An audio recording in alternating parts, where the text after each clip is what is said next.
সবাইকে জানাই শুভ সন্ধ্যা। আজকে আমি নতুন একটা রেসিপি করছি।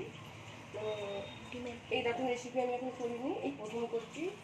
ডিমের পকোড়া করবো। আর ডিমের পকোড়া ডিমের পকোড়া করতে লাগছে, ডিমকে সেদ্ধ করে নিয়েছি আগে থেকে, দিয়ে চার টুকরো করেছি, দিয়ে বেসনটা করা হচ্ছে। বেসনে দেওয়া হয়েছে তোমার জিরে গুঁড়ো,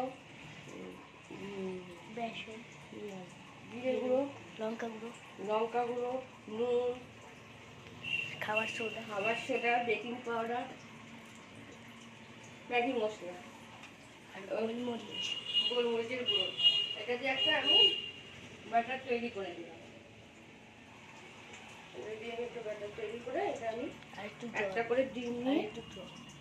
করে ডিম নিয়ে এতে দেবো, দিয়ে তেলে ছাড়বো।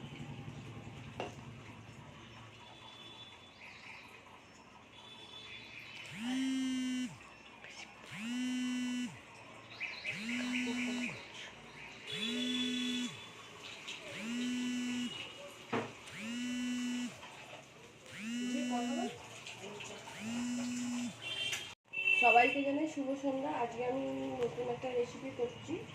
তো এই রকম রেসিপি আমি এখন করিনি, এই প্রথম করছি। ডিমের পকোড়া করবো। আর ডিমের পকোড়া করতে লাগছে, ডিমকে সেদ্ধ করে নিয়েছি আগে থেকে, দিয়ে চার টুকরো করেছি, দিয়ে বেসনটা করা হচ্ছে। বেসনে দেওয়া হয়েছে তোমার জিরে গুঁড়ো, বেসন, জিরে গুঁড়ো, লঙ্কা গুঁড়ো, নুন, খাবার সোডা, বেকিং পাউডার, ম্যাগি মশলা আর গোলমরিচের গুঁড়ো। এটা দিয়ে একটা আমি ব্যাটার তৈরি করে দিলাম। এটা দিয়ে আমি একটা ব্যাটার তৈরি করে এটা আমি একটা করে ডিম নিয়ে এতে দেবো, দিয়ে তেলে ছাড়বো।